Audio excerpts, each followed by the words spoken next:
for the people who are on one part of the world, and good evening for the people who are at another part. We are really glad to see you here, and we are thankful that you have found the time to join us today.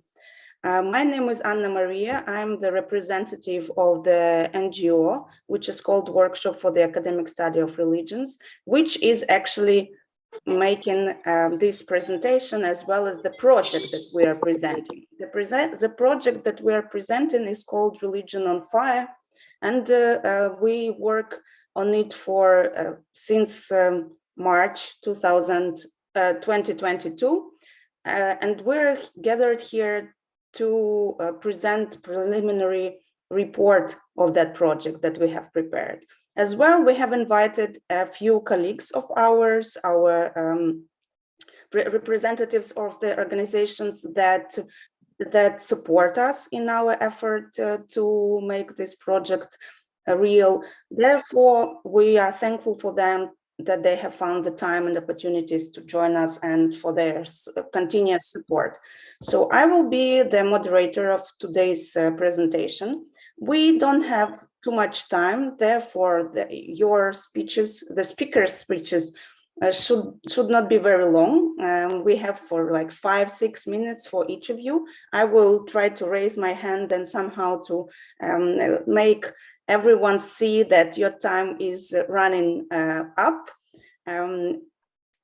What else? And the questions. After all the speakers talk, we will have some time, maybe 15 to 20 minutes, to ask the questions and to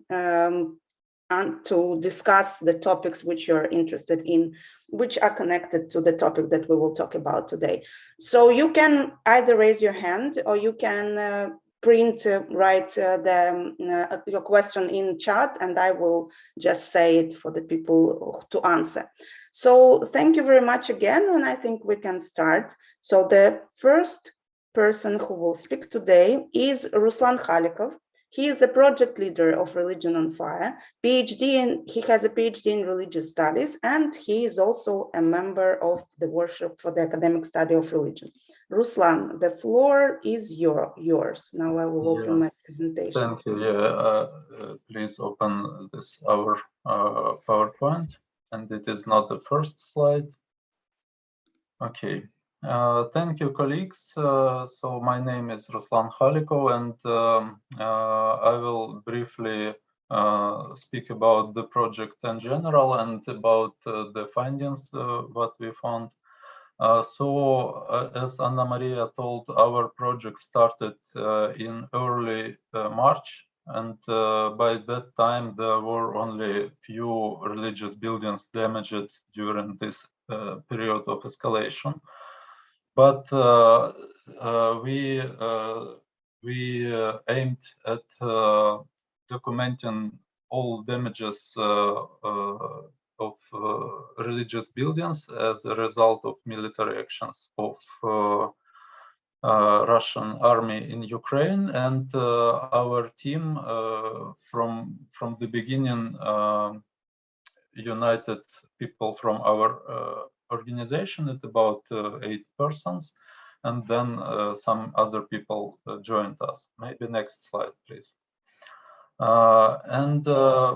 By now we have this preliminary report, which we will send you after this presentation, and it consists of information about the first half year from February 24 to August 24.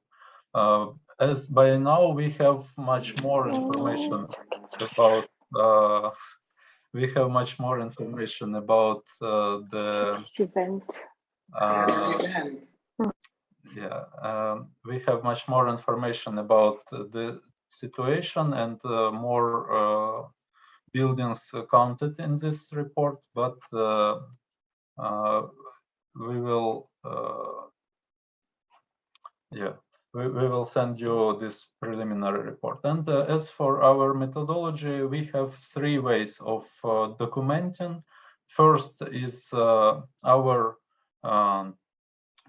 monitoring of open sources, where we find most of information. Second, we also organize monitoring visits mostly to Kyiv region, but now we also visit, we had at least one visit to Chernihiv region. Maybe in future we will visit different regions of Ukraine. And third, we also cooperate with religious organizations, and they share some information with us. For example, if they gather information about their own church or religious organization. Next, please. And as by the end of first half year of the war, of the escalation, we had information about approximately 260 religious organizations, and most of them were of Ukrainian Orthodox Church, and it was actually church which was united with Moscow Patriarchy. So it was our first finding that Russian army mostly damages their own partners, their own church, which is Orthodox and united with Moscow Patriarchy, but also Orthodox Church of Ukraine, which is the second biggest church in Ukraine. It was also suffered. There are about 21 church buildings damaged, and also a lot of Protestant, of evangelical churches were damaged during this period. And by now we even have much more information about evangelical churches. Maybe I will show you it later. But in general, all of these religious organizations in Ukraine, which are, we have very many different religious organizations, and all of them suffer of this war. Please, next slide. As you can see, most of religious buildings damaged are located in areas where battles or occupation was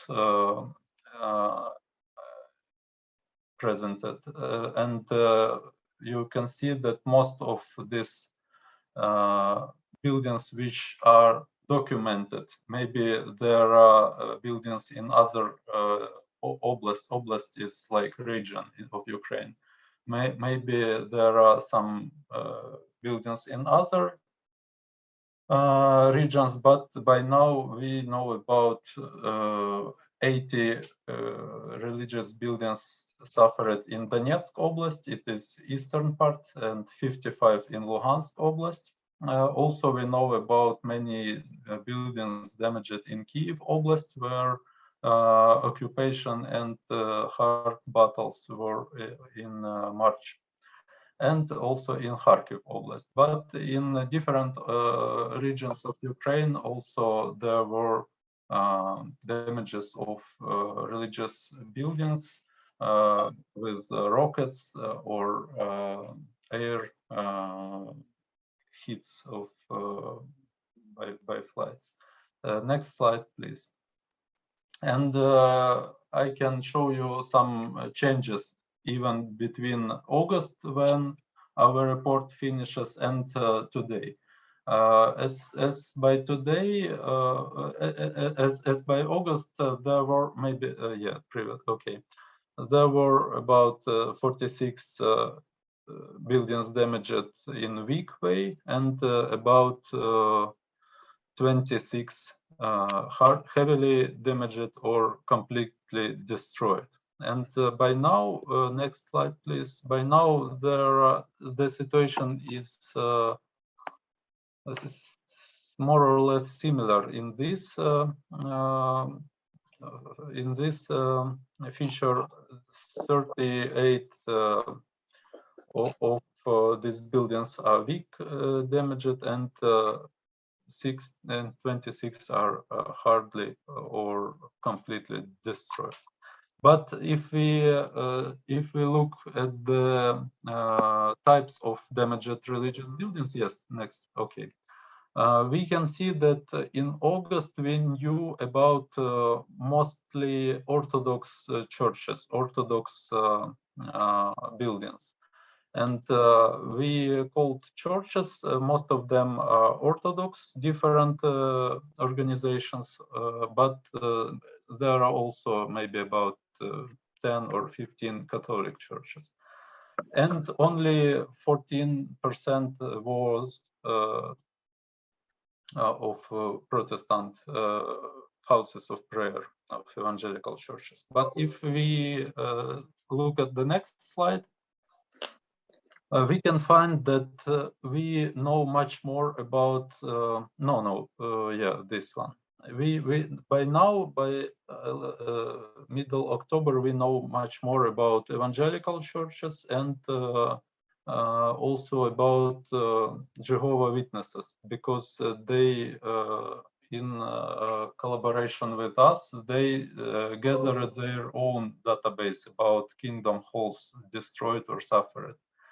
And now we know about more than 65 kingdom halls of Jehovah's Witnesses, which is about 20% of all suffered buildings. So now Orthodox and Catholic churches are 53%, and 12% is evangelical churches, and 20% is Jehovah's Witnesses kingdom halls. And we understand, we consider that in the end of project, maybe this percentage will be absolutely different, because we will know more and more about the situation on the areas which are occupied now. And I hope when the war will finish and we will deoccupy all our territories, we will know much more, and maybe situation with this will changes. Will be different, but maybe the situation with level of damage will be more or less similar, because by now it is the same during all period of the war. Maybe I will stop here, and in discussion I will continue. Thank you, Ruslan, for giving this general overview of the situation. And I'm passing the microphone, if we can say it in Zoom, to Commissioner Sharon Kleinbaum from United States Commission on International Religious Freedom. Please. Thank you. Thank you so much. Can everyone hear me? Okay, thank you so much.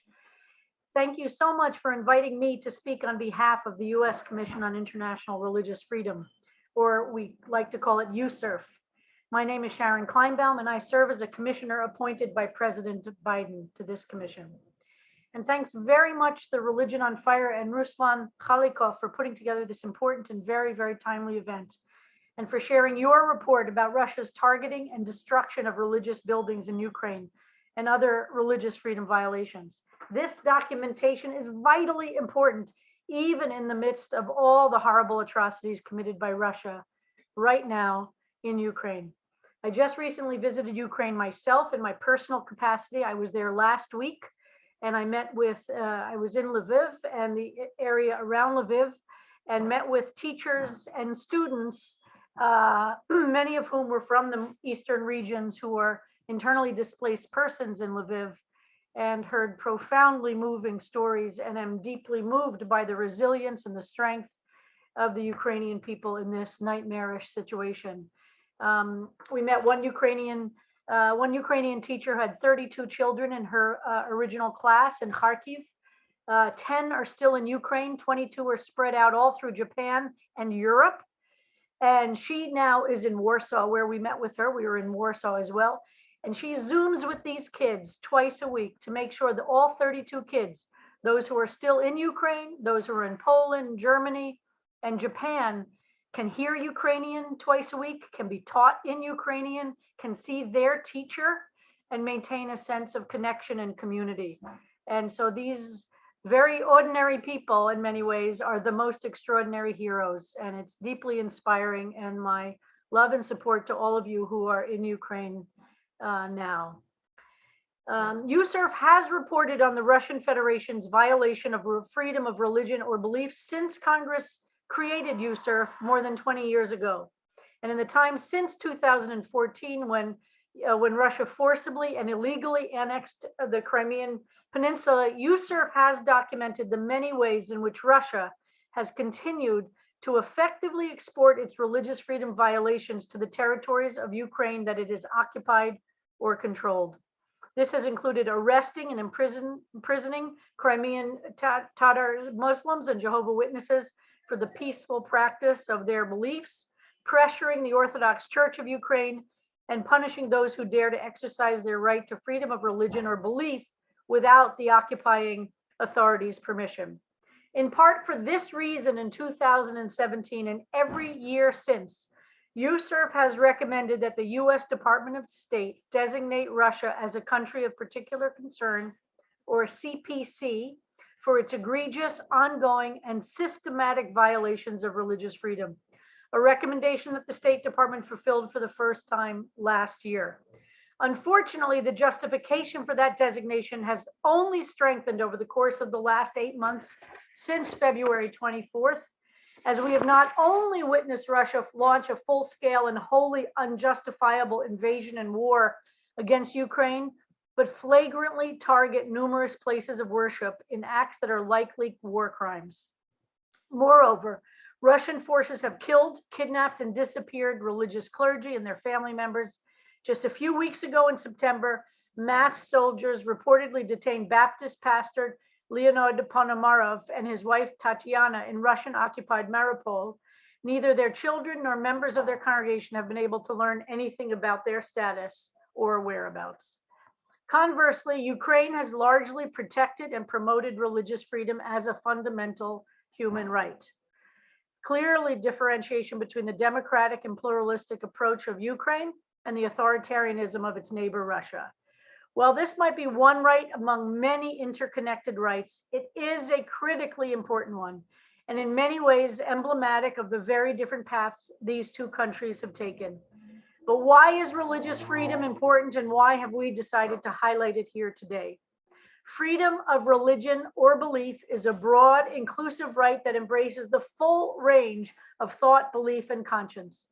While religious freedom is regularly referred to as America's first freedom, it is moreover a core human right recognized in international law and enshrined in documents such as the Universal Declaration of Human Rights and the International Covenant on Civil and Political Rights. This freedom and the ability and willingness of states to guarantee it is a necessary element of any democracy that seeks to ensure the well-being of its people by creating peace and respect within its society and within its region.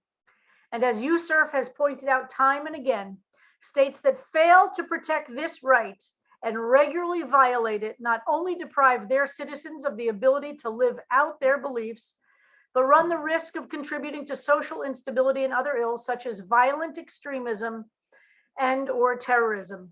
Thus, it is not surprising to see a state such as Russia, which has repeatedly curtailed religious freedom and myriad other rights within its borders, transpose those very same practices to the places and parts of Ukraine that it has invaded and seized. USCIRF will continue to monitor and document these violations, both within the Russian Federation and in the parts of Ukraine that Russia has occupied. And we join all of you in looking forward to the day that the occupation ends and Ukraine is free. Thank you again for inviting me to join you all for this event. I am inspired by your work, and USCIRF will continue to look to your research to strengthen our reporting to the United States government on these issues. Slava Ukraini. Героям слава. Thank you very much, Commissioner Kleibau, for such kind words and for stressing the importance of religious freedom for a democratic state and democratic world. I'm passing the word to Elizabeth Clark, who is an associate director for the International Center for Law and Religion Studies at Brigham Young University. Please, Elizabeth. Thank you. Can you hear me? Yeah, all right, wonderful. Well, thank you, Commissioner Kleinbaum. Thank you, Ruslan.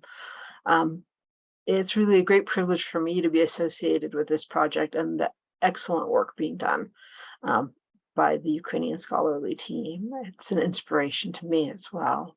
I'll try to be very brief so we can hear more from the researchers. But I was asked to speak a bit on the global impact and documenting the impact of the Russian war against Ukraine on religious communities is really critical, not just because it documents potential war crimes in this particular conflict, as shocking and horrific and tragic as they are, but it's also important to document and publicize how the Russian war against Ukraine is an example of the end effect of two major global trends. First is the damage that is caused when an international human rights regime that's based in mutual agreements and grounded in human dignity and individual rights loses effect. I had the privilege of serving on an advisory panel on freedom of religion or belief for the Organization for Security and Cooperation in Europe, the OSCE. The OSCE was founded on the conviction that global security intrinsically comes with a human dimension, that true security between nations cannot exist without respect for human rights within nations. And in the war in Ukraine, we see the impact on global security that results from governments that fail to protect the dignity and rights of their own citizens, because such countries are also more likely to fail to respect the dignity and rights of their neighbors. And I echo what Commissioner Kleinbaum said about the history of tolerance and respect for human rights that we've seen in Ukraine. And it's devastating to see the impact that the violations of this neighbor has on it. The second major global trend that the war in Ukraine provides documentation for is the damage that nationalist ideologies are causing. Politicians around the world are increasingly turning to these philosophies and approaches, and citizens or other politicians will go along, either out of cynicism or they see it as political savvy. How bad can it be, they ask. And I think documenting the situation in Ukraine is important because it shows exactly how bad it can be. The human cost of passivity or cynicism. Our silence in the face of oppression, nationalist ideologies, authoritarian regimes becomes our complicity. And the only way to ensure that people do and will know the cost of silence is to support initiatives like this that document the damage and the tragedy caused. So my thanks to the scholars who are carrying on this work in the face of enormous personal tragedy and challenges. I'm looking forward to hearing from you today. Thank you so much. Slava Ukraini. Heroям slava. Thank you very much, Elizabeth, for these kind words. And we continue with greetings from Vyacheslav Likhachev, who is the member of the expert board of Center for Civic Liberties, head of the group for monitoring rights of national minorities. And he is also our partner in this research. Please, Vyacheslav. Good evening or good morning, depends on where you are.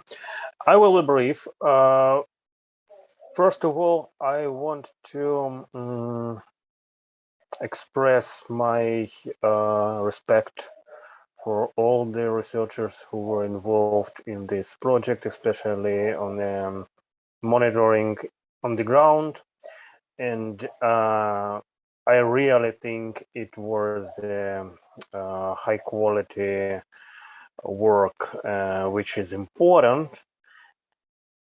But why is it so important to document cases of damage and destroying the places of worship, churches, and other places of worship during the hostilities. The large-scale Russian aggression already led to horrible crimes against humanity, obvious war crimes, tens of thousands or maybe even 100 already of thousand victims, including or mostly civilians. So what is the point in gathering information about the churches? Why is it important for us, and why do we think that it is important for the international community? Well, first of all, technically,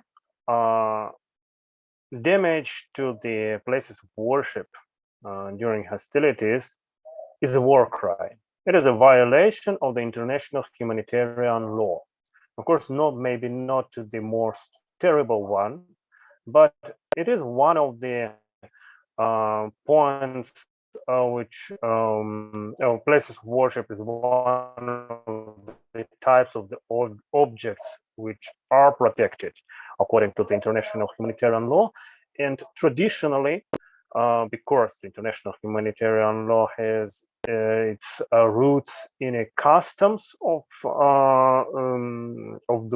war, traditionally people's, mostly civilians, looking for safety in churches, in places of worship. So it is important to understand that there is such an opportunity for civilians to have this safe space.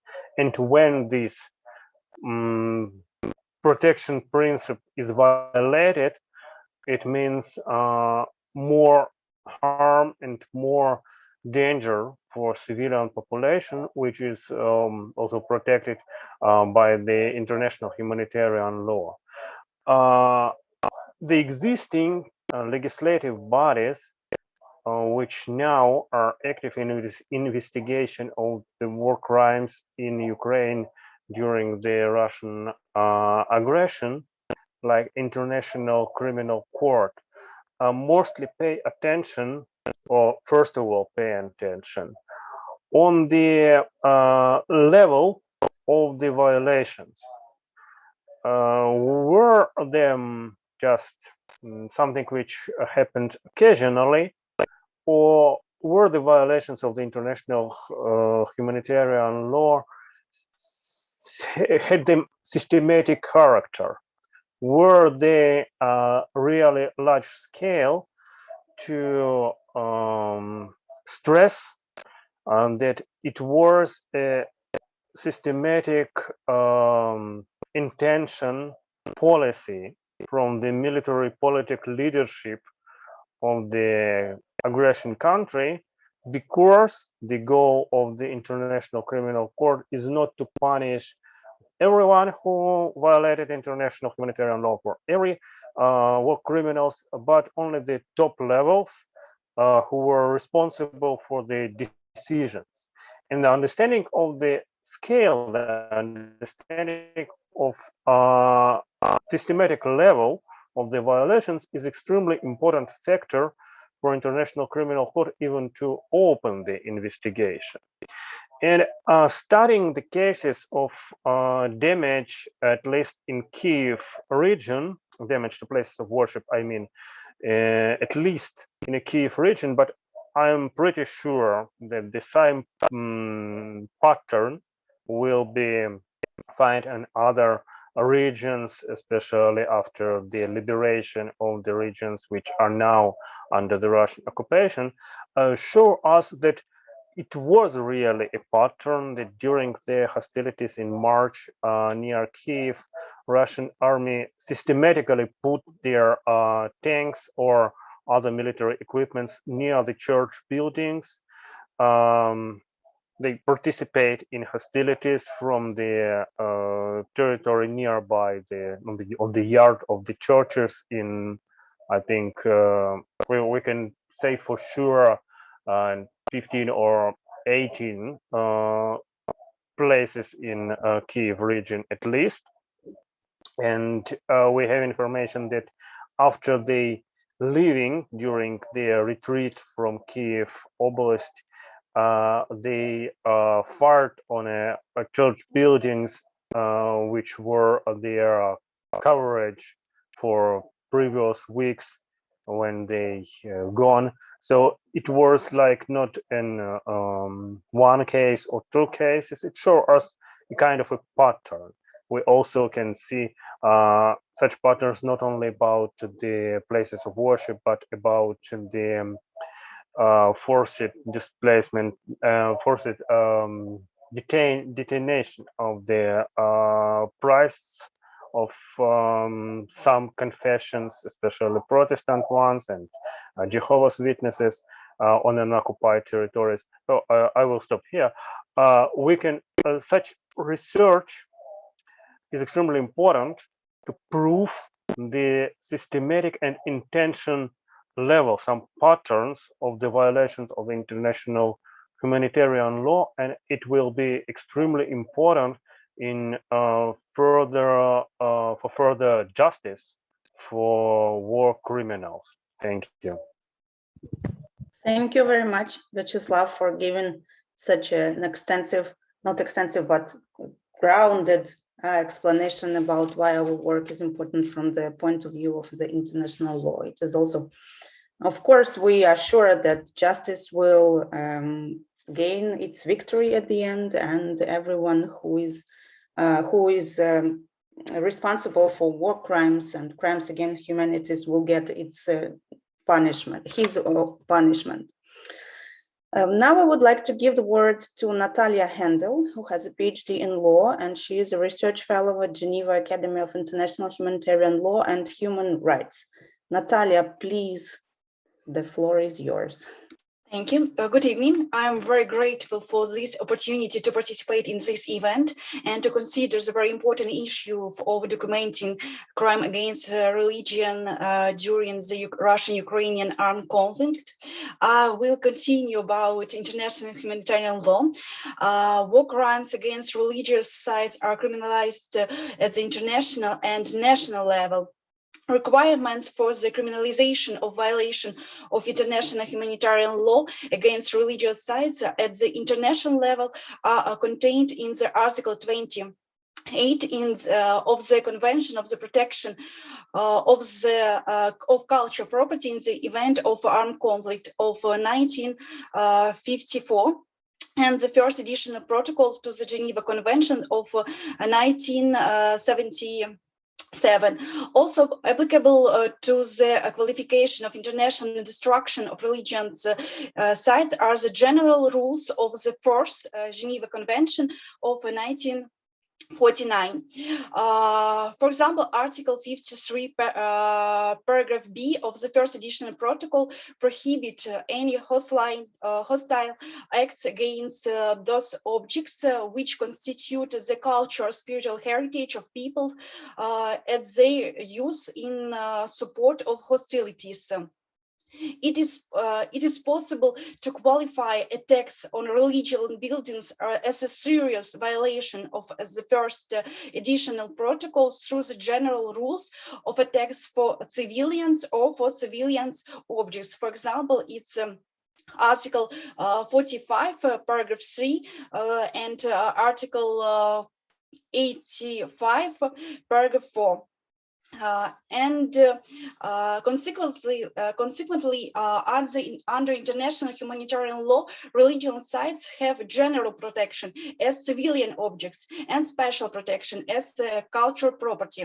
The Rome Statute of International Criminal Court contains one type of war crimes that by definition can be directed against religion sites, namely intentionally direction attacks against building used for religion purposes. Article 8, paragraph 2nd and part B 9 of the Rome Statute criminalizes such attacks when they occur in the context of the international armed conflict. Currently, the practice of International Criminal Court on such crimes is limited to only one case related to the destruction of cultural sites during the 2012 armed conflict in Mali. It is Ahmad El Mahdi Al Faqi case, for example. As if we say about national Ukrainian legislation about war crimes are criminalized in Article 438 of the Criminal Code of Ukraine. This rule is blanket. This is disadvantage and advantage because it makes it possible to apply all international humanitarian law. But if we applied IHL, we should know about IHL. It's a very important. It's very important question how Ukrainian prosecutor can use these instruments as international humanitarian law. Relevant criminal proceedings have already been opened in Ukraine. They are available on the website of the Prosecutor General Office. Also, the standard of proof for these crimes is that any prosecution will have to prove that the perpetrators intentionally target protected cultural property. This is a very important issue, how to prove that this action is a war crime, for example. Another example of the possible qualification of crimes committed by Russian servicemen against religion sites on the territory of Ukraine within the framework of the International Criminal Court can be the position of the chambers of the International Criminal Tribunal for the former Yugoslavia, which recognize the deliberate destruction, looting, and destruction of religion and educational institution committing with discriminatory purpose and or large scale constitute crimes against humanity. For example, this case about Milomirsk Tagic was convicted for the destruction of culture and religion sites. Unfortunately, there is still no such crime in the criminal code in Ukraine.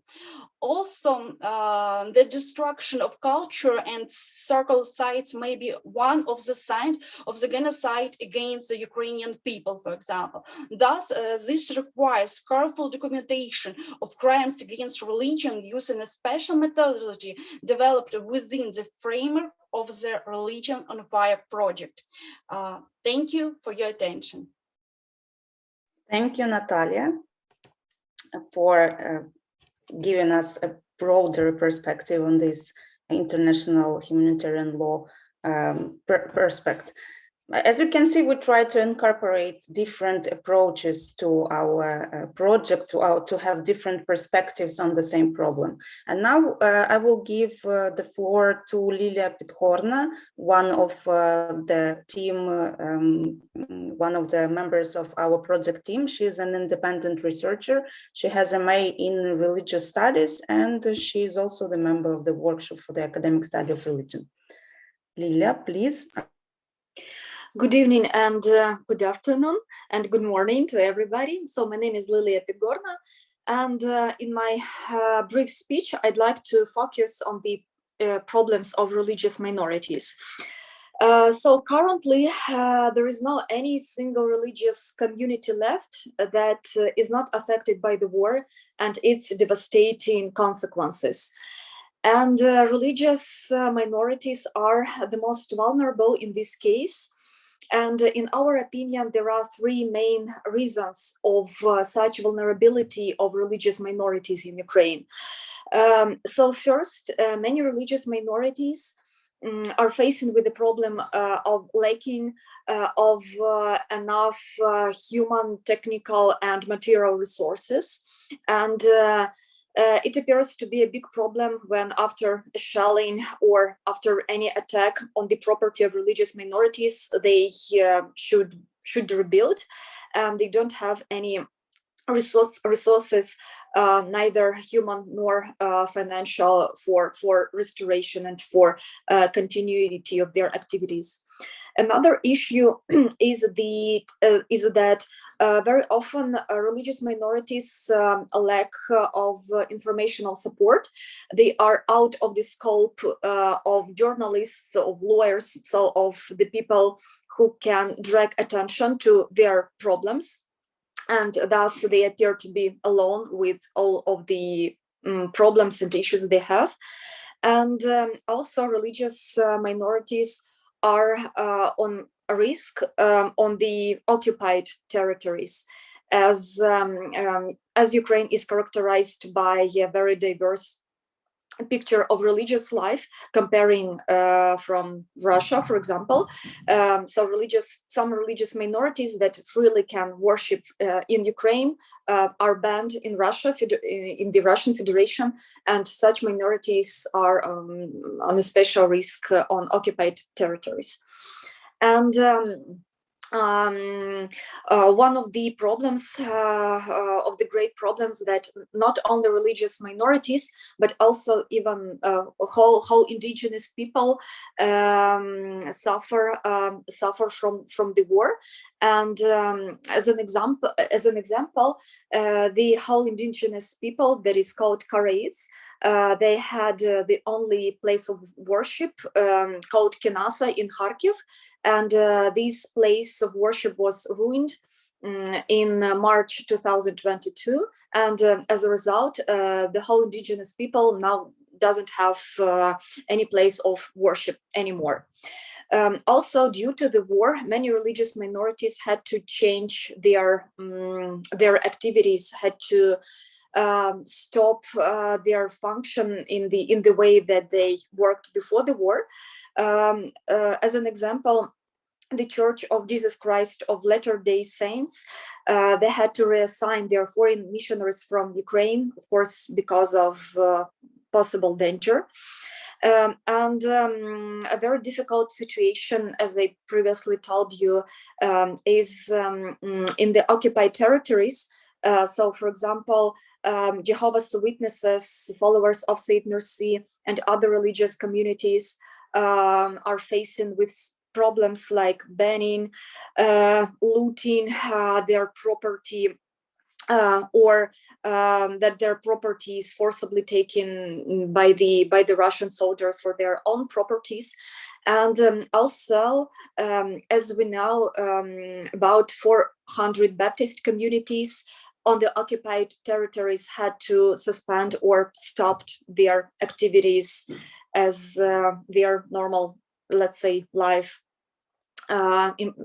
became impossible. Also, apart from places of worship, also educational institutions of religious minorities were ruined and heavily destroyed.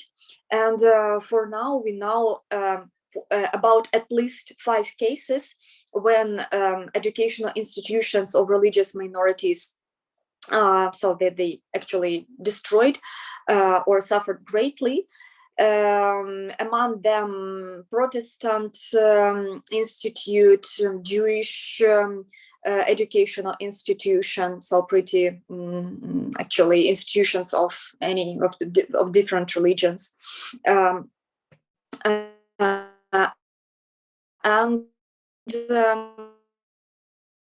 just to finish, so to finish my speech, I'd like to share with you like a few pictures of the buildings, of the places of worship of religious minorities. So on the left hand, you see how it looked before the war, and on the right hand, how it looks now. So on this picture, we can see the Baptist church called Vifania in Mariupol, Donetsk region. It's ruined completely. And the next slide is Islamic Cultural Center Bismillah in Severodonetsk, Luhansk region. It was brutally attacked 2 times this year. And the last picture we have is the Kingdom Hall of Jehovah's Witness in Gorenka village in Kyiv region. Thank you. Thank you, Lilia. I think now we understand looking at the pictures, right, what we're talking about and what kind of damage and destruction we're trying to document, unfortunately, every day. And now I will give, I'm sorry, now I will give the word to Karen Nikiforov, who is the head of workshop for the academic studies of religion, and he is also the part of our team, and he has an MA in religious studies. Karen, please. Thank you, Anna Maria. In the process of documenting and analyzes Russian war crimes against religion and religious freedom, particularly, we made some recommendations for the government bodies, for the non-government organization, and our foreign partners. First of all, it's to support religious minorities. It's more difficult, like we already mentioned, for vulnerable communities to survive this crisis. And in case of a lack of support of their fellow, the state, the government bodies should provide a special assistance for such organizations. Then we propose for non-government organizations, government bodies, and scholars to promote the documentation of Russian war crimes. We believe that war crimes against religious freedom is among the priorities, not only for our workshop for the academic studies of religion or our project team, but also for our colleagues from the United States, from the European Union and other countries. It's also crucial to advocate for sanctions against Russian religious leaders. Unfortunately, almost everyone from them has performed with a justification or support the war from 24th of February. We consider these people to be the subjects of international sanctions and personal sanctions from the United States, both United States and European community. And the last but not at least, for Ukraine, it's very important to maintain international attention to war crimes. It's necessary to widely highlight the difference between the statement and actions of Russia and Russian religious leaders and Russian president also. It's very important to conduct and to provide such seminars or lectures or performs something like this. And on behalf of our organization, Workshop for the Academic Study of Religion, which I have an honor to lead this year, let me thank for all of you, for all of our Ukrainian colleagues, American and European colleagues, for supporting both our state and our civil society in the body of our organization in this case. Thank you very much. Thank you, Karen, for this presentation of our recommendations. Now it is time to put questions to elaborate a little bit more, maybe on some specific issues that our guests today are interested in. I think we have at least 15 to 12 minutes for this. So if everyone has some questions, please, it's time to ask them. You can raise your hand, or just a second, or write it down, or maybe just unmute yourself and start talking.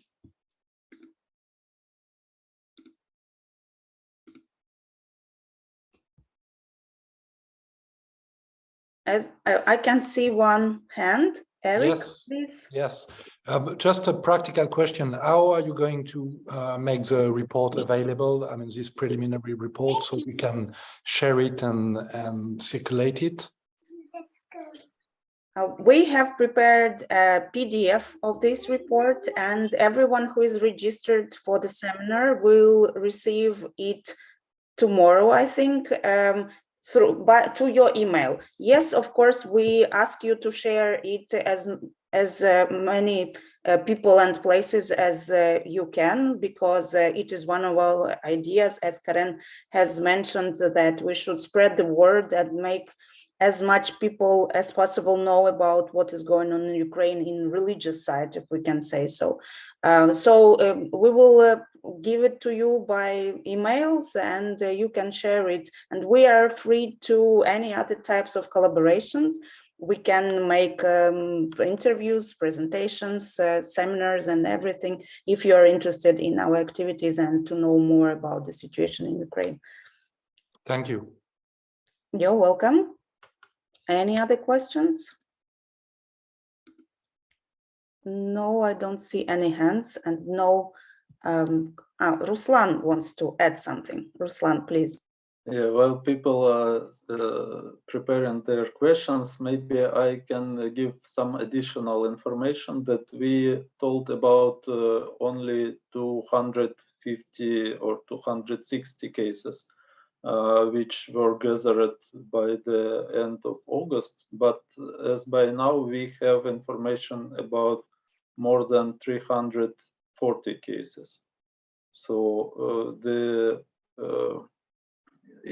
our database grows rapidly, and unfortunately, and we have more and more information about these violations each month, and we also publish some data on our Facebook page and our and via media magazines. Try to keep our audience posted during this period.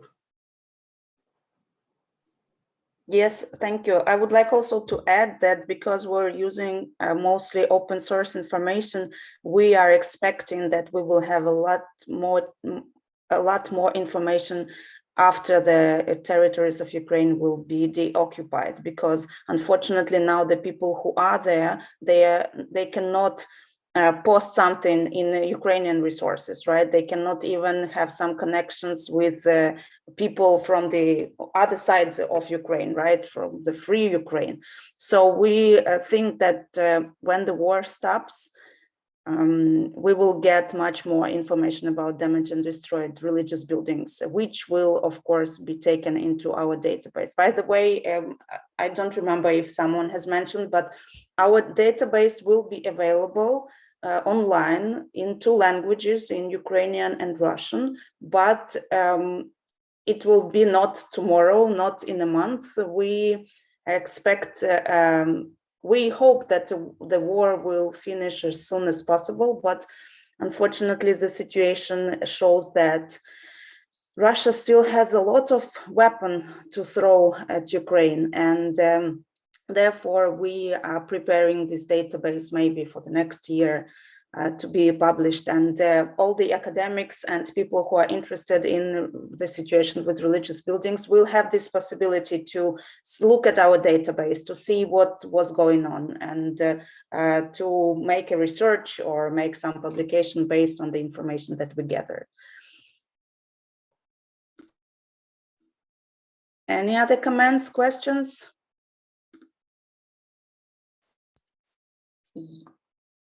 Yes, I can see something. A question from Judith Leister. I'm sorry I missed the beginning of the conference. Could you please say something about churches in Izum? In Izum. Who can say a few words about churches in Izum?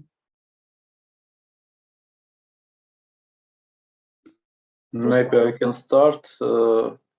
There is some information about churches which were used in military purposes in Izum.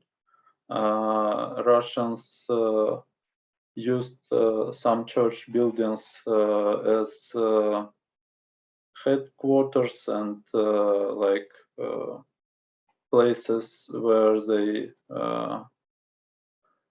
took weapons, and maybe the most famous case is with how that village called? Lukashivka. No, near Izum. Малако-Мышуваха. Malaka-Myshuwacha, yeah. There was a church. It is liberated now, and our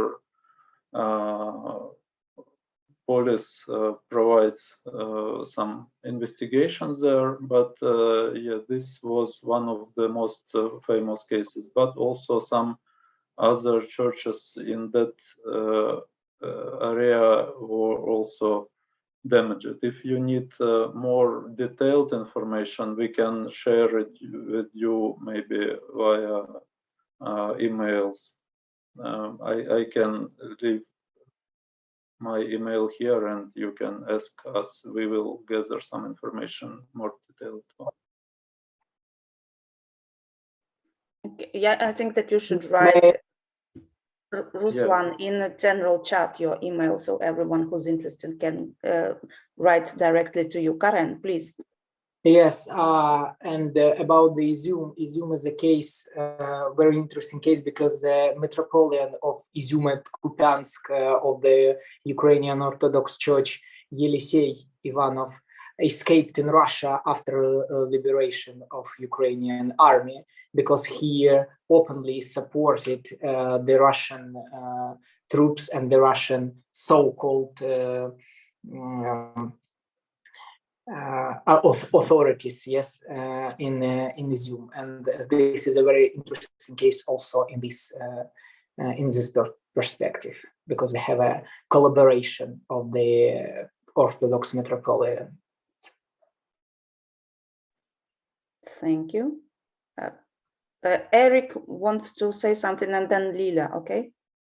Okay. Yeah, I have a question.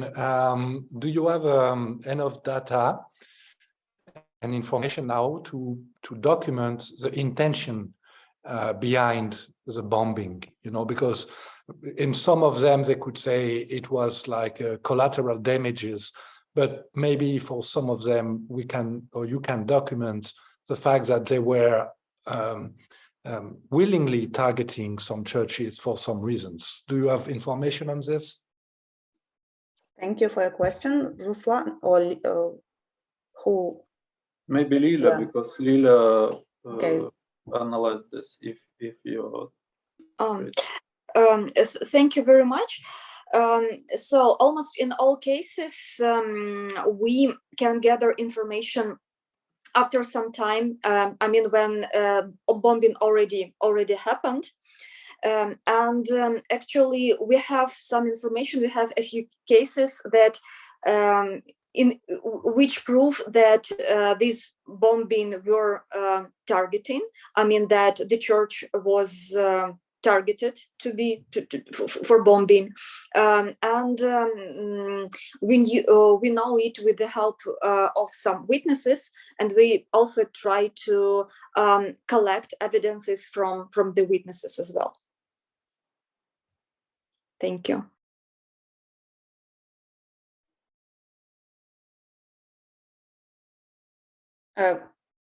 Any other questions, comments?